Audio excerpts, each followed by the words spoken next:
छोटे से गांव में रहने वाली सुमित्रा अपनी बेटी नेहा के साथ एक साधारण लेकिन खुशहाल जीवन जी रही थी। सुमित्रा एक मेहनती महिला थी, जिसने अपने पति के गुजर जाने के बाद अकेले ही नेहा को पाला पोसा। वह गांव के स्कूल में सफाई का काम करती थी, लेकिन उसकी ख्वाहिश थी कि नेहा पढ़ लिखकर एक अच्छी नौकरी करे और अपनी जिंदगी संवार सके। नेहा पढ़ाई में बहुत होशियार थी, लेकिन उसकी फीस भरना सुमित्रा के लिए आसान नहीं था। वह दिन रात मेहनत करती, खेतों में भी काम करती और दूसरों के घरों में रोटियां बनाती ताकि नेहा की पढ़ाई का खर्च उठा सके।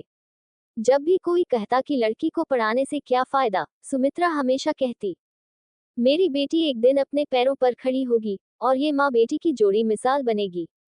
समय बीतता गया और नेहा ने गांव के स्कूल की परीक्षा टॉप करके शहर के कॉलेज में दाखिला ले लिया। कॉलेज की फीस जुटाने के लिए सुमित्रा ने और मेहनत करनी शुरू कर दी, लेकिन कभी हार नहीं मानी। नेहा भी पढ़ाई के साथ साथ ट्यूशन पढ़ाने लगी, ताकि माँ का बोझ कम कर सके। सालों की मेहनत के बाद नेहा ने पढ़ाई पूरी की और उसे एक बड़ी कंपनी में नौकरी मिल गई।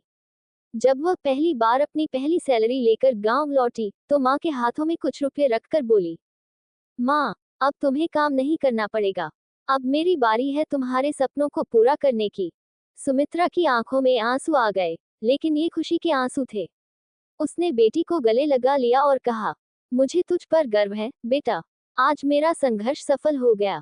माँ और बेटी का रिश्ता सिर्फ खून का नहीं होता, बल्कि यह त्याग, प्रेम और समर्पण का एक खूबसूरत बंधन होता है।